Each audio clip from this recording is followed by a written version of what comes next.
Ujambo mpenzi msikilizaji wa Radio Kivu popote pale ulipo, ni kwamba matumaini yangu makubwa mko mzima wa afya na unaendelea kutusikiliza majira kama na hii, na kukaribisha kuweza kusikiliza uchambuzi wetu wa habari za siku ya leo. Uchambuzi bwana gubiko na ukurasa wa habari muhimu hii, uchambuzi wa habari toka waandishi wetu mbalimbali, makala ya michezo na burudani pamoja na habari za kitaifa na zile za kimataifa.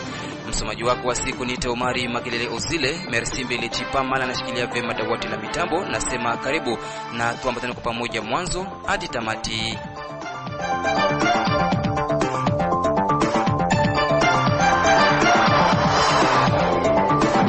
Kabla kuingia kwa undani wa uchambuzi wetu wa habari zenyewe kwa kina, na mpisha mwenzangu Safara Limasidilwe kwa mengi zaidi. Asante mwenzangu Makelele Ozile kwa kunipa fursa hii. Katika habari muhimu tutaanzia na huko Kilembwe ambako kukagua ikiwa makubaliano yaliyofanyika kati ya viongozi wa sekta na vyombo mbalimbali vya usalama yametekelezwa au la, ndio ilikuwa lengo kuu la kikao cha usalama kilichoandaliwa na mkuu wa sekta Lulenge pa Kilembwe weekend iliyopita. Na huko Kalemi ni kwamba mwili bila uhai wa mtu mmoja umeokotwa tarafani Lukuga mjini Kalemi usiku wa kuamkia siku ya kwanza tarehe 17 Novemba 2025, ambako watu waliotekeleza kitendo hicho alifu bado kujulikana mpaka sasa.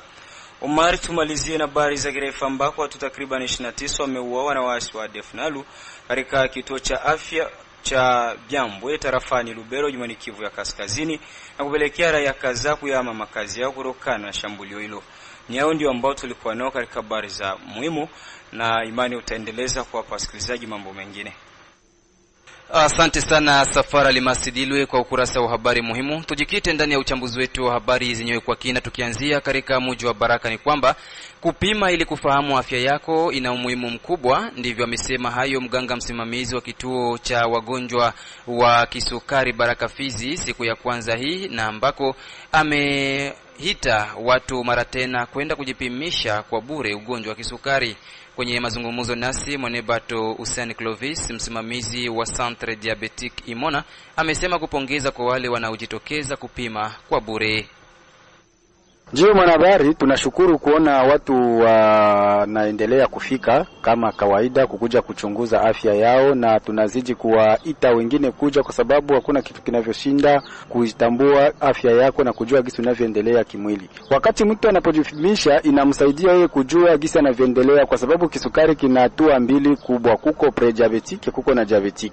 Na kuko mtu mwenye anakuwa hajijui kabisa kama ako mwatua gani, na lakini kupitia kupimwa tunamfunza anajua gisi diabetes inavyokuwa, yeye yuko mstadi gani na nini anapaswa kuifanya kwa kufuatana na kipimo ambacho alikipata. Kwa wale ambao tunapokea kama kisi nimekwenda kuchunguza zaidi ni wa ndugu wa familia, wale ambao ni wagonjwa wa kisukari ndio wanakuja, na wengine wengi ni wazee zaidi. Lakini vijana wanakimbia, wanaogopa, wamama wajawazito wengine wanakimbia kwa sababu tuko tunafuatilia kuma centre de santé, ile si hali nzuri. Lakini tunaendelea kuita watu kusema kwamba waje wajipimishe. Hivi tuko le 17 ni mpaka le 20. Hiyo le 20 tukiangalia kama watu wanakuja, tunaweza tukaongeza tena siku 10 wala tunaongeza siku 5, ni kuona gisi watu watendelea kuchangamukia na kupenda kujua gisi afya yao inaoendelea na gisi inavyokuwa. Unajua ugonjwa wa kisukari kwa sasa ndio ugonjwa pekee yake ambao unapanda kwa kasi. Utafiti unaendelea kuonyesha kama kwa kila sekunde 6 mgonjwa wa kisukari anakufa ulimwenguni. Maana kwa saa moja tuna wagonjwa 600 ambao wanakufa ulimwengu mzima. Ndio kwa maana tunapoangalia hiyo ni idadi kubwa. Ndio kwa maana kitengo cha afya OMS mkifaransa kinasema kwamba ni lazima tuwafunze watu wajue kwamba magonjwa ya kisukari yanaishi, na si kwamba wale watu ambao wanaendelea kujua kwamba wanalogewa wanafanya nini. Uje ufunzwe, haijalishi dawa ambayo unaendelea kuipata nyumbani kwako, ila uje hapa ku Centre Diabetique Imona bakufunze uelewe magonjwa. Unapoelewa magonjwa utajua namna gani utaendelea kuishi na ugonjwa wako wa kisukari. Mwishowe Mwenebato Hussein Clovis amewataka raia ambao bado kupimisha kujitokeza, kwani ni siku chache ndizo zimebaki ili harakati za kupimisha kwa bure ugonjwa wa kisukari kutamatika. Wagonjwa wa kisukari wao wenyewe wanakuwa na huruma na hoga kwa wale ambao hawajagonjwa kisukari, na wanaelewa kwamba magonjwa iko mingi. Ndio kwa maana kwa kila mwezi wanakuwa na aveke kao, maana yake tunaweza kusema wanachangiza makuta, ili ifikapo mwaka mzima hivi mwezi wa 12 wataanza kuiweka, ili mwezi wa 11 tariki na nne wapimishe watu wengine kwa bure. Manake hii ni michango, ni financement, ni auto financement ya wagonjwa wenyewe, ndio wanajiorganize baada ya kuona gisi ugonjwa unaendelea kupanda na watu wanaendelea kuepa kuja kupata dawa. Ujumbe wangu wa mwisho ni kusema kwamba watu waje na kila mtu ajisikie kuwa huru na kupendelea sana kujua afya yake, kwa sababu baadhi ya wengi wanaamini kwamba ugonjwa wa kisukari unakuja kwa njia ya kichawi wala kulozi. Sivyo, ugonjwa wa kisukari unapanda kulingana na hali ya hewa ambayo tunaishi kwa leo. Watu wanakuwa wanahoga hoga na chakula ambayo tunaikula inaanza aitwa semence améliorée, ni mambo ambayo kukua hapo mbele, na watu wanaendelea kusapoti ugonjwa wa kisukari kupitia hii raha ambayo tunapenda. Utaenda Mshimbaki ni moto, utafanya nini moto, ujue ile milfu unampatia motare yenye haiko ya urgence, ujue zile zenye unapana pale una support kisukari. Na ukiangalia mzuri barabara yote mzime na jaa ma energy mwingine kwa nini kwenye watu wanatumia, si vibaya kutumia, lakini jua unavutumia saa gani na kwa nini unavutumia. Hapo kutumia kama vile prestige ya kuonesha kama unapata franka, hapana, unapaswa kutumia kwa wakati inayofaa. Na ile yote tunaendelea kuifunza watu wajue nini wanakula na wakati gani wakule nini. Tujielekeze kule Kilembwe, ni kwamba kukagua ikiwa makubaliano walioyafanya kati ya uongozi wa sekta na vyombo mbalimbali vya usalama yametekelezwa au la, ndiyo ilikuwa lengo kuu ya kikao cha usalama kilichoandaliwa naye mkuu wa sekta ya Lulenge Bakilembwe wikendi iliyopita tarafani Fizi. Akizungumza na Radio Kivu, Zawadi ya Bandelwa Abambe, mkuu wa sekta ya Lulenge, ametoa maelezo juu ya kikao hicho. Ni kweli kikao kikubwa kiliweza kufanyika hapa Kilembwe, makao makuu ya sekta ya Lulenge. Hiyo ilifanyishwa na mimi mwenyewe kiongozi wa sekta. Kikao hiyo ilikuwa na malengo mawili makubwa. Moja ilikuwa sababu ya kufanya evaluation ya reunion précédente ya Conseil de sécurité, kuona kweli kwamba washika silaha wazalendo eski walitimiza malengo yenye Conseil de sécurité ilikamata. Yanamaanisha kwamba kupunguza mabariere katika sekta ya Lulenge, kubaki bariere 2 za wazalendo, sababu katika sekta ya Lulenge kuna vigundi 4 vya wazalendo, ikiwemo CNPCC, ikiwemo Autodefense, ikiwemo Groupe de Jeunes na FABB. Kwa hiyo ilitubidi wote tuwakusanyishe, sababu ya kuambia ya kwamba hatuhitaji mabariere payante, sababu zile mabariere ndo zinakoze fujo na vita vya ukabila hapa katika sekta ya Lulenge. Ndio ilikuwa pointi ya kwanza ya kufanya evaluation, tuone kama walitimiza. Na pointi ya pili ilikuwa sababu ya kuonesha mwelekeo wa wazalendo, ndio wanaweza kujisaulika, waonesha mwelekeo ya wazalendo. Mwa hiyo pointi ya kwanza ni kweli tuliona kwamba hawakutii, na sababu hawakutii tuliwasisitizia sisi kama wababa zao, raia mzima na makushi tofauti, kuambia kwamba tangu leo inabidi sekta ya Lulenge kubakie bariere 2. Na kwa leo ninakuambia ya kwamba tumehakikisha sekta ya Lulenge kumebakia bariere 2. Lakini ambacho nitaambia wakuu viongozi wa wazalendo ni kwamba hatuhitaji kubakie bariere 2, tunahitaji sekta ya Lulenge ibakie na uhuru wa mabariere payante. Yana maana hata zile 2 wazisiprime. Tunajadrese kwa wakuu wa wazalendo mu coordination provinciale ya kwamba na hizi 2 zenye zinabakia inabidi nazo wazitoe, sababu raia wakuwe wanatembea na kujisikia huru kama sekta zingine wala kama eneo zingine. Hiyo itakuwa ya muhimu zaidi. Hata hivyo, kwenye kikao hicho ilikuwa fursa kwa uongozi wa sekta kuonyesha wazalendo ni uzalendo, kama alivyorejea mara tena. Hiyo ya pili tulitaka kuwaonesha mzalendo anaweza kuwa nani, sababu kuna wengi wenye kuingia katika uzalendo na malengo tofauti.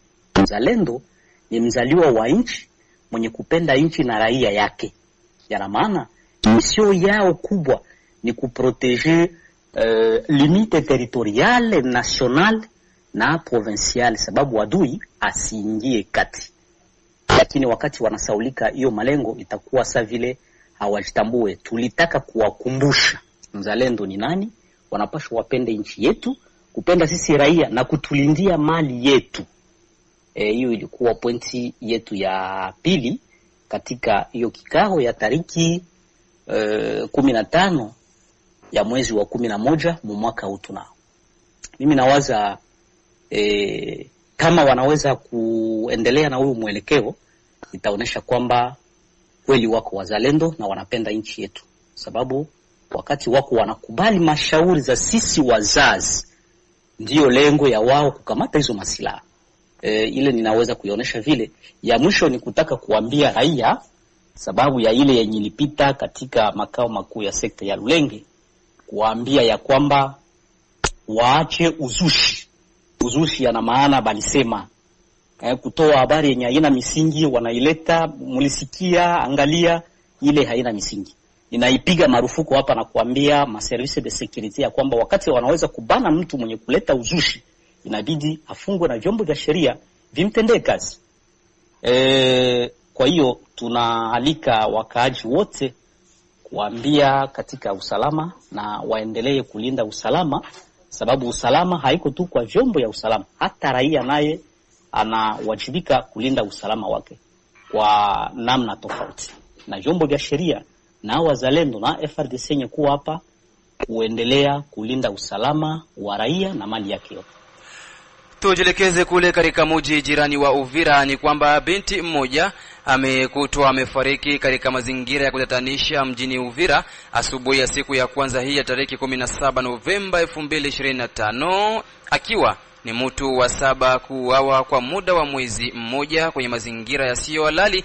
Vuguvugu Machozi ya Raia yalahani vikali kitendo hicho. Dunia Amisi ni mratibu wa vuguvugu Machozi ya Raia, ametoa mazingira halisi ya kifo hicho. Ule dada alitoka kwa asubuhi akaenda kama kutafuta maji. Kwenda kutafuta maji alienda depuis 6h. Unajua kama huku maji kupatikana na kwa nguvu na wadada wengi, wabinti wengi wanaenda kutafuta maji mbali kidogo na kwao. Sasa ile dada alipoenda kutafuta maji kafika mpaka 8h wajamuona bofamika jenkete, wakasema tu kama takula. À notre grande surprise tulikuleitiwa na 10h tuangalie maiti ya ule dada. Batu wake walikuta njia inalala, batu bajiri bananje waliketi kwa pale ilikuwa na ukimwangalia kwa mama kuonesha kama aliwa kama alifanywa kitu kibaya. Donc na serikali yote wanasema pale abakona kisa alipita pale walikiona tu maiti yake pale mbarabara, bakujua bananje walikiasema information za watu. Mais tusikie kama vuguvugu la Machozi ya Raia tunaona ni jambo kushangaza sana, maana kuko naona mwanamke uko anakufa vile sio wa diseta, unakuta tu maiti yake ile vile inalala mbarabara na kitu kwa uko mzima, ni vitu yenye sisi tunaendelea kukondania. Upande mwingine amehakikisha kuwa binti huyo hakuwa na ugonjwa wowote na ametaka vitengo husika na usalama kufanya kila liwezekanalo ili waendeshaji wa vitendo hivyo halifu wapate kuadhibiwa kulingana na sheria. Hakukuwa na ugonjwa, alikuwa mzima na uzima wake na alikuwa na nguvu zake zote za kuenea. Tulita polisi, tulita na ANR na wasoda bafanye uchunguzi, basi timu yetu tulikonda ile yake, lakini hatuna uhakikisho wa kujua. Kulikuwa marimere ilikuwa na kiole mesa tujua ile, tunaacha wenye vipo bahusika wenye wanaweza jua ndio wafanye ile mapimo, so ni mviole apre kumviolewa kamuua, eske walimuua tu, eske kwa walimkunywisha, bila waliacha kuservice competente ndio tajima. Utakuta kama mwezi au tunapoteza watu 7 kwa mazingira ya kutatanisha. Na huyo dada naye anaongezeka muliste, donc basi wanaendelea kukufa. Ila tunasema nataka nikisukumije. Mpaka sisi wenyewe tunaishiwa, ndio maana tunasema kama tunalomba kwa serikali ifanye nguvu juu bale watu wenye kuendelea kufanya wapatikane na baadhibiwe na vyombo vya sheria. Tubaki tu katika mji wa Uvira. Ni kwamba safari bado ni ndefu ili kufikia kupata amani nchini Jamhuri ya Demokrasia ya Kongo, licha ya mkataba mwingine uliosainiwa wikendi iliyopita kati ya Kinshasa na FC23 Padoa nchini Qatar. Ndivyo amesema Andrebe Dunia Mashaka, mwanasiasa jimboni Kivu ya Kusini. Ujumbe huo ameutoa alipokuwa akiulizwa mtazamo wake kama vile mwanasiasa jimboni Kivu Kusini. Andrebe Dunia amezungumza nasi. Nani alidanganya wakongomani ya kwamba yenye vilikuwa sinye doa ni akor ya amani au ni akor ya kumaliza vita? Hapana. Yafaa kuambia watu kweli. Kazi yetu sisi comme notabilité, comme acteur sociopolitique, yafaa watu wanajua. Na ndio maana niko naandaa mitinge kabambi hapa Uvira. Niko najikaza niangalie kama nitapata hata mwaye nifike na Baraka kuorganize mitingi ya kuambia watu nini kinaendelea. Ile accord ambayo ilikuwa signé inaitwa accord cadre. Accord cadre maana yake nini? Ni kama vile sisi walimu wakati tunafundisha kwenye masomo tunapanaka premier jour unapana table de matière. Yaani watoto wanajua tutaanza na introduction, premier chapitre, deuxième, troisième mpaka kumwisho.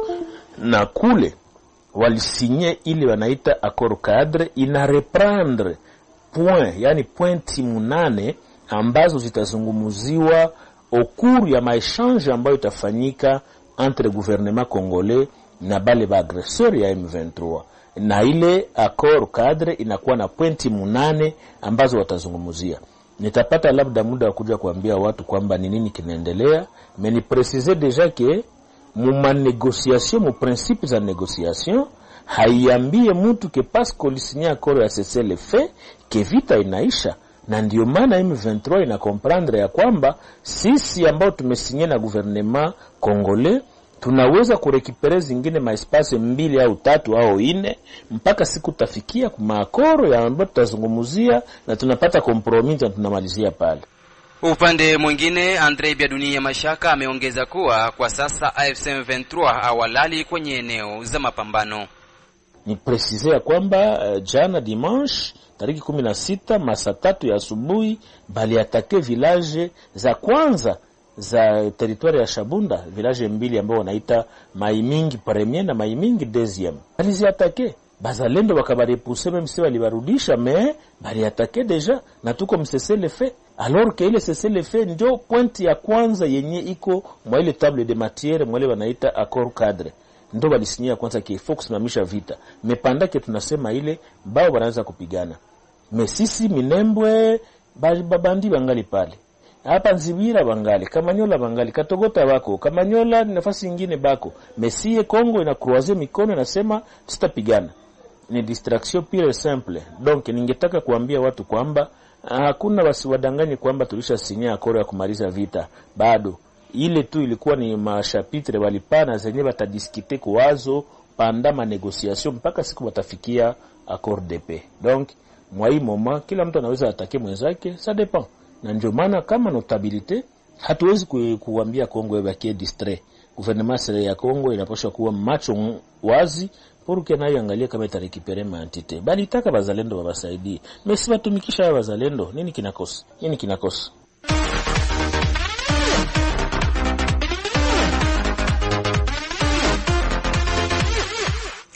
Hivi sasa ni muda wako mzuri msikilizaji wa kuweza kusikiliza habari za michezo na mwenzangu Sudi wa Sudi Valentine ndani ya studio. Ndiyo, asante sana kabisa mwenzangu Mari Makelele Uzile. Leo kunako kurasa wa habari za michezo, tuanze na hizi habari za hapa katika mji wa Baraka. Uongozi ambao unasimamia soka ndani ya mji wa Baraka, yani Cercle de Football de Baraka, ambao unaongozwa na mwenyekiti bora ambaye ni Clovis Songolo Matete, imetoa kalendari ya mechi moja kirafiki ambayo itaweza kushuhudiwa siku ya Jumapili tarehe 23 Novemba mwaka 2025, ambayo itakuwa ni dabi kubwa ambayo ilikuwa inasubiriwa na mashabiki wengi kutoka tarafa la Fizi na mji wa Baraka, ambako klabu ya FC Flambora Mbondo kisha tu wao kufanya kikao chao cha kawaida hatimaye wamepangwa kukata mzo wa fitna zidi ya klabu ya Academique Michel siku ya Jumapili kunako uwanja Lumumba pa katika mji wa Baraka. Habari hii imehakikishwa na mwenyekiti ambaye anasimamia soka ndani ya mji wa Baraka ambaye ni Clovis Songolo Matete. Ndio kisha kufanyisha asamblea yake general Flambo, tumeona tuandae mechi ya kirafiki ili wenyewe waonekane sasa, kwa sababu muda mrefu kweli kwa waonekane wachezaji walikuwa waoneshe vipaji vyao ndani ya uwanja. Hivyo tumekwenda kutoa kalendari ya mechi ambao watacheza na Académie Michel. Itakuwa inserté dimanche le 23 novembre 2025. Nadhani hiyo le 23 novembre c'était prévu kucheze Presqu'île na selection, mais tuliona après ma irrégularité yenye de présenter Presqu'île Dubwari, tukaona d'office tu remplacer Presqu'île Dubwari, mechi yenye bangecheza na selection tutie Flambo yenye natoka resama hapa kufanya assemblée yake icheze na Académie Michel.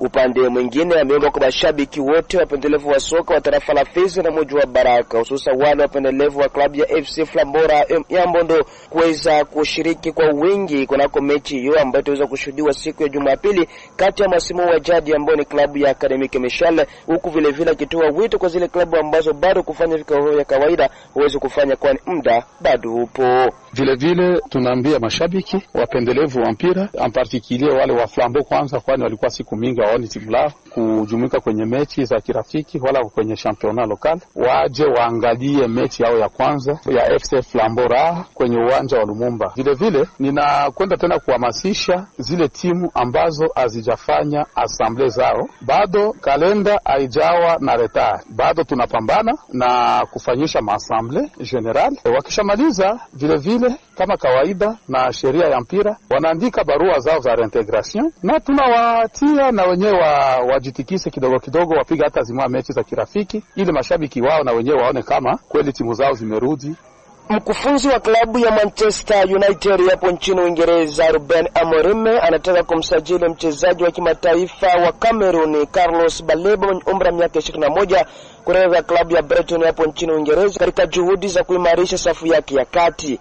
Lakini vile vile ni kwamba klabu ya Real Madrid huko nchini Hispania hawana haraka ya kufanya mazungumzo ya kandarasi na beki wakati wa Australia David Alaba mwenye umri wa miaka 33 ambaye yuko katika mwaka wa mwisho wa mkataba wake wa sasa, na japo hajacheza katika kikosi cha kwanza cha klabu hiyo tangu alipopatwa na majeraha mwezi Desemba mwaka 2023.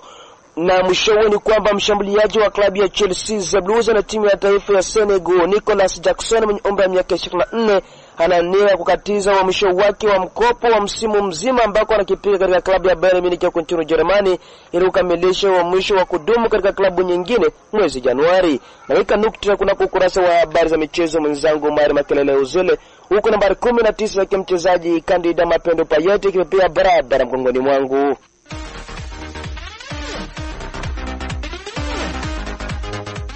Asante sana Sudi Valentin kwa habari za michezo. Msikilizaji, endapo unakuja kujiunga nasi, unaendelea kusikiliza uchambuzi wetu wa habari za Radio Kivu katika mji wa Baraka kupitia masafa ya FM kunako mita 93.0.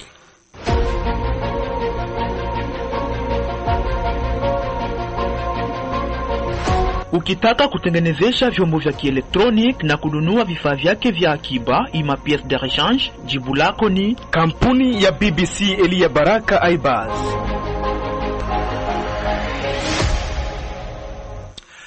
Hivi sasa tujielekeze kule Kalemi, makao makuu ya jimbo la Tanganyika. Ni kwamba mwili bila uhai wa mtu mmoja umeokotwa tarafani Lukuga mjini Kalemi usiku wa kuamkia siku ya kwanza ya tarehe 17 Novemba 2025, ambako watu waliotekeleza kitendo hicho alifu bado hujulikana mpaka sasa. Shirika jipya la raia NDC Chumvi ya Kongo pa Kalemi limeomba uchunguzi wa kina ufanyike ili walioendesha kitendo hicho alifu wabainike. Radio Kivu Kalemi tunajiunga na mwenzetu Olombo Jije Dokta kwa ripoti kamili. Inakuwa ni kijana mmoja ambaye umri wake unakuwa nakadiriwa miaka zaidi ya 30 ambaye alikuwa nakutanishwa akiuawa maeneo ya ulalo huo wa Lukuga tarafani ya Lukuga hapa mjini Kalemi. Kisa cha mauaji kama na hayo bado kabisa kufahamika. Wakati ule vyanzo vingine maeneo hiyo ya tukio vinaeleza kwamba marehemu kama na huyo akifahamika kwa jina la Jacob kwa wamoja inawezekana alikuwa na uawa na wale ambao ni makuluna. Wakati ule mwangaza kabisa kuhusu mauaji hiyo bado kufahamika. Kwa upande wa shirika jipya la raia la Kongo upande huu wa Tanganyika NDC inakuwa na shutumu kabisa matendo kama na hayo ya mauaji, huku ikisikitishwa kuona kwamba kesi za ukosefu wa usalama pamoja na ugaidi inakuwa inaendelea kuripotiwa siku baada ya siku mjini Kalemi. Ni kwa hiyo shirika hili jipya la raia upande wa jimbo la Tanganyika kupitia makamu presidenti wake Isa Shirake inakuwa moja kwa moja naomba vitengo vya sheria vifanye kazi yake ili kwamba mwangaza uwe unapatikana. Wakati ule Isa Shirake anakuwa vile vile nasikitishwa kuona kwamba matendo kama na hayo ya mauaji iliendelea kufanyika kwenye mita chache tu na kituo ambacho kunapatikana polisi. Kwenye kilalo cha Lukuga kulipatikana mwili wa mtu ambaye hakuwa na uhai. Kwa kweli ni sikitiko sana, na tunaendelea kulaumu na tuna exige ankete zifanyike ili kujulikana wale ambao walifanya kisa kile na waende kujibu mashtaka yao. Kwa kweli ni huzuni sana, maana kwa siku za usoni tuliripoti zaidi kwa vitu vya unyanyasaji ambavyo vinaendelea kufanyika kwenye kilalo cha Lukuga, lakini guvernema yetu haikutilia maanani. Leo sasa tunakuwa tuna asiste kwa kifo cha mtu, na kitu cha kushangaza zaidi ni kwamba pembezoni kuna maposti za polisi ambazo zinaonyesha wazi kwamba hazifanyi kitu. Ni kwa hiyo anakuwa naalika viongozi wa serikali kuimarisha usalama ili kwamba watu waendelee kuishi vema. Tunaalika kwa serikali ya jimbo yetu ya Tanganyika kurenforcer securite ku pont Lukuga, maana visa ambavyo vinaendelea kufanyika pale vinaonyesha wazi kwamba serikali haijali zaidi population ambao wanapitia mambo mengi sana kwenye kilalo cha Lukuga. Visa vya ukosefu wa usalama ikiwemo kesi za wizi kwa kutumia silaha na mapanga vinakuwa naendelea kabisa kuripotiwa karibia kila siku. Hapa mjini Kalemi, nikiripoti kutoka Kalemi kwa niaba ya Radio Kivu, Olombwe DJ Dr. Tumalizie uchambuzi wetu wa habari na habari za kitaifa ni kwamba watu takriban 29 wameuawa na wahasi wa ADF NALU katika kituo cha afya cha Byambwe tarafani Lubero jimboni Kivu Kaskazini, na kupelekea raia kadhaa kuyahama makazi yao kutokana na shambulio hilo. Mengi zaidi naye Safara Limasi Dilwe akishirikiana na mwenzangu Isaac Mlucha Ashibe. Naam. Idadi ya vifo kutokana na shambulio lilofanywa na wasi wa ADF katika kituo cha afya cha Byambwe tarafani Lubero Kivu Kaskazini imeongezeka hadi watu 29 waliouawa usiku wa kuamkia Jumamosi. Shambulio hilo lilenga kituo cha afya pamoja na kijiji kilicho jirani na kusababisha uharibifu mkubwa wa mali. Kwa mujibu wa mamlaka eneo hilo, vifo 23 vilithibitishwa katika kituo cha afya, wakiwemo wanawake 11 na wanaume 7, huku watu wengine 6 wakiuawa katika kijiji cha karibu. Safari Alimasi. Kanali Ale Kiwewa, msimamizi wa eneo la Lubero, amelahani vikali mauaji hayo mapya, akisema kuwa mashambulio dhidi ya vituo vya afya ni jinai dhidi ya binadamu na matendo haya ya kikatili hayapaswi kupita bila kuadhibiwa. Alikumbusha pia kuwa Byambwe ni eneo linalowakaribisha wakimbizi wa ndani waliokimbia machafuko sehemu nyingine. Kanali Kiwewa ametaka jamii kuiunga mkono operation ya pamoja ya jeshi la Kongo FARDC na ile la Uganda UPDF inayolenga kuwasaka waasi hao. Alisema lazima tuwe wamoja kama mtu mmoja, tutawashinda adui hawa, tutawashinda magaidi wa ADF. Lakini zake tukiachana na habari hizo, taarifa zingine zinasema kuwa Rais wa Ufaransa Emmanuel Macron amepongeza kutiwa saini kwa makubaliano ya mkataba wa msingi kati ya serikali ya Kongo na wasi wa M23 yaliyofanyika Jumamosi mjini Doha nchini Qatar baada ya miezi kadhaa ya mazungumzo makali ya kutafuta amani mashariki mwa DRC. Kupitia mtandao wake wa X zamani Twitter, alielezea hatua hiyo kama mwanzo halisi wa amani na mwanga wa matumaini. Izaki lilikoje? Ndiyo Safari Alimasi. Emmanuel Macron alisema hivi: ninapongeza makubaliano yaliyotiwa saini Doha kati ya DRC na M23 baada ya mateso mengi. Hii ni fursa halisi ya amani na mwanga matumaini kwa wote. Asante kwa pande zote kwa mtazamo wao wa kujenga na kwa Qatar kwa jukumu lake muhimu, aliandika Macron, akiahidi kuwa Ufaransa itaendelea kusaidia juhudi za kuleta amani na utulivu kwa wananchi kwa mujibu wa maazimio ya mkutano wa maziwa makuu uliofanyika Paris Oktoba iliyopita. Hizake mkataba wa msingi uliotiwa saini wakati kukiwa na hali ya kutokuaminiana kati ya pande mbili unahusisha itifaki 8 zinazogusa masuala yote yanayohusiana na mgogoro huu, yakiwemo mfumo wa kuachilia wafungwa uliosainiwa Septemba 14, 2025, mfumo wa ufuatiliaji na udhibitisho wa kusitisha mapigano uliosainiwa Oktoba 14, 2025, upatikanaji wa misaada ya kibinadamu na ulinzi wa kisheria, urejeshaji wa mamlaka ya serikali, mageuzi na ushiriki wa wananchi katika uongozi, mpango wa usalama wa mpito na DDR, utambulisho, uraia, kurejea na kuhamishwa kwa wakimbizi na wahamiaji wa ndani, urejeshaji wa uchumi na huduma za kijamii, haki, ukweli na maridhiano.